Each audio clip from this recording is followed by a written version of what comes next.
গধূলি সকলো কম মই খুলি তুমি জানিবা দেখিবা বুজিবা সকলো নেভাবিবা মিছলিয়া বুলি তুমি আহিবা নৈৰে ঘাটলে গধূলি সকলো কম মই খুলি তুমি জানিবা দেখিবা বুজিবা সকলো নাভাবিবা মিছলিয়া বুলি ককাল খামুচিয়া গাল গোলাপীয়া তুমি কোন হৰগৰ পৰি কজলা চকুৱে পদুমী খোজেৰে নীলাহী মন মোৰ হৰি নীলাহী মন মোৰ হৰি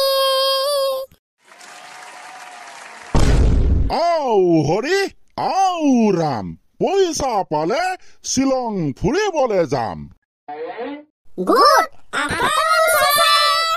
আফটাৰনুন আফটাৰনুন চাহ বহুত দিন হ'ল আশীৰ্বাদ নুশুনা আজি এটা হৈ যায় নি কিহৰ ওপৰত যিহৰ ওপৰত হ'লে হ'ব ছাৰ ঠিক আছে দে বোলে কৃষ্ণ জয় হৰি বোলা জয় ৰাম বোলা প্ৰভু ভগৱন্ত জন্তল মন্তল কৃষ্ণ গোসাঁই তোমাৰ বাবে এই ভাত শাকৰ লগত মাছ মাংস খাই আমি আছো জীয়াই তুমি নহলে জীৱন ধ্বংস 400 টকা কেজি বজাৰত গাহৰি মাংস আৰু কৈছে বোলে প্ৰভু ভগৱন্তই গৰম দিন গুচি এতিয়া আহিব ঠাণ্ডা দিন বজাৰত ওলাব জাত চুৱেটাৰ জেকেট ভিন পইচাহে লাগে মাত্ৰ প্ৰভু কৃষ্ণ ভগৱন্তই কৈছে যোনে পাৰ জেকেট চুৱেটাৰ কিন আৰু কৈছে বোলে প্ৰভু ভগৱন্ত জন্তল মন্তল ৰাইজৰ মামা হিমু মামা 10 ছেপ্টেম্বৰ হৈ গ'ল ৰাইজে কিবা এটা মনত পেলোৱা আপুনি মাতিলে আমিও মাতিম আজি ৰাইজৰ ওচৰত 10 ছেপ্টেম্বৰৰ কথাবিলাক পাতিম প্ৰভু কৃষ্ণ ভগৱন্ত জন্তল মন্তল ইয়াকে কৈ বোলে আজি প্ৰভু ভগৱন্তই সামৰণি মাৰিবলৈ কৈছে কৃষ্ণ জয় হৰি বোলা ৰামৰ বোলা হৈছে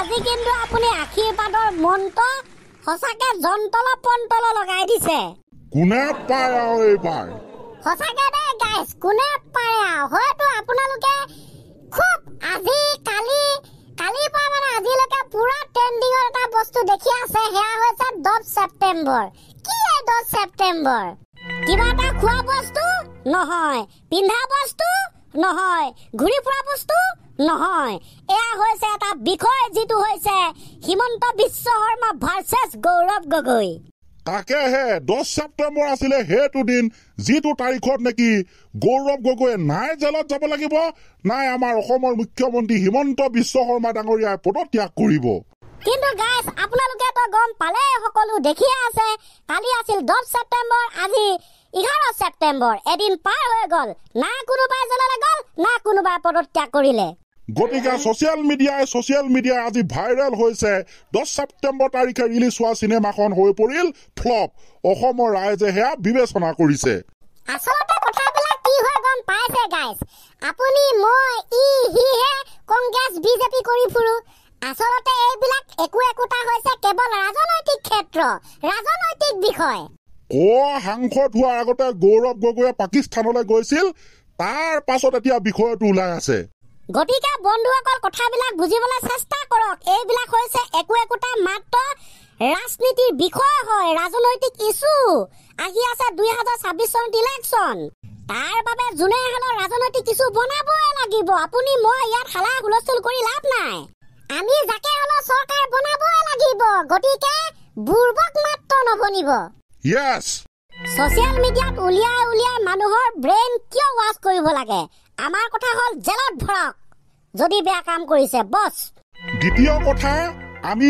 কাকো সাপোৰ্ট কৰি নাই বা কাকো বিৰোধ কৰি কোৱা নাই আজি হয়তো হিমন্ত বিশ্ব শৰ্মা ডাঙৰীয়া ঠাইত গৌৰৱ গগৈ হোৱা হলে আমি হে একে ধৰণে মাতিলো হেতেন হয় স্যাৰ ঠিক তেনেকৈ আৰু এটা সাংঘাতিক বিষয় চলি আছে নেপালত হয়তো আপোনালোকেও গম পাইছে ওচৰ চুবুৰীয়া দেশ নেপাল আজি শেষ প্ৰধানমন্ত্ৰী পলাই পত্তং দিলে প্ৰাক্তন প্ৰধানমন্ত্ৰী পত্নীক জ্বলাই মাৰিলে তাকে হে দে কি খাতৰা আন্দোলন কৰিছে গোটেই সিস্টেমে শেষ কৰি পেলালে ও স্যাৰ গতিকে নেপালৰ এই দৃশ্য দেখি আমাৰ বিভিন্ন দেশৰ ৰাজনৈতিক নেতাসকলে চৰকাৰে কিবা এটা শিক্ষা লোৱা উচিত যে জনসাধাৰণে বিচাৰিলে সকলো সম্ভৱ।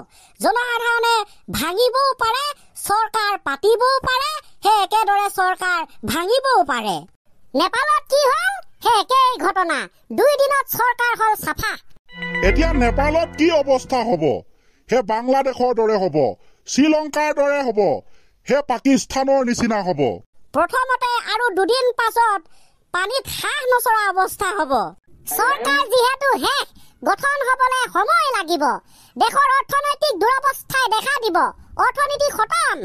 বেংকিং ব্যৱস্থাত দেখা দিব বিভিন্ন সমস্যা, লেনদেন নাই। আনফালে চিকিৎসাৰ ক্ষেত্ৰত দেখা দিব আটাইতকৈ বেছি দুখ লগা ঘটনা। মানুহ বেমাৰ হ'ব, দৰৱ নেপাব, ডাক্তৰ নেপাব চিকিৎসাৰ বাবে। গতিকে কি হ'বলৈ গৈ আছে এবাৰ ভাবক। ব্যৱসায় বাণিজ্য সকলো বন্ধ হৈ পৰিছে। মানুহে খোৱা বোৱা কেনেকৈ কৰিব? প্ৰথমতে দুৰ্নীতি কৰি ভুল কৰিলে চৰকাৰে, দ্বিতীয়তে জনসাধাৰণে সেই দুৰ্নীতি খতম কৰিলে, তাৰ পাছতে আটাইতকৈ বেছি ভয়ানক ফলাফল ভুগিবলৈ গৈ আছে নেপালৰ জনসাধাৰণে। সঁচাকে গাইছ, নেপালৰ জনসাধাৰণে হয়তো ভাবিবও পৰা নাই কেনেকুৱা এটা সমস্যাৰ সন্মুখীন হ'বলৈ গৈ আছে। সঁচাকে কি ভয়ংকৰ পৰিৱেশ। সেইটা একেদৰে আনফালে আমাৰ অসমতো, উজনি অসমত বিশেষকৈ 6 জনগোষ্ঠী জনজাতিকৰণৰ দাবীত উত্তাল প্ৰতিবাদ। হয়তো আপোনালোকে দেখিছে, নিজেও প্ৰতিবাদ কৰিছে।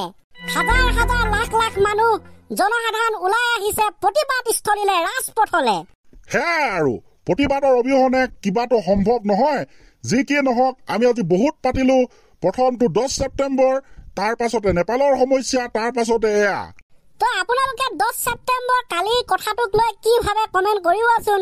তো আমিতো কিবা কিবি ক'লো, যি কি নহওক বাৰু কিবা এটা লজিক আছে কথাবিলাকত, নহয়নে বাৰু? নহ'লেনো গ্ৰেপ্তাৰ নহয়নে তেখেত? আৰু যি কি নহওক আপোনালোকৰ মতামত জনাব। আমি পুনৰ কৈছো, কাকো ছাপোৰ্ট কৰা নাই, কাকো বিৰোধ কৰা নাই। যোনে হ'লেও সেই একেই মাত মাতিলোহেঁতেন। যি কি নহওক কিছুমান কথা ক'ব লগা হয়। হয়তো কোনোবাই প্ৰশ্ন কৰিব ক'বলৈ কোন হয়।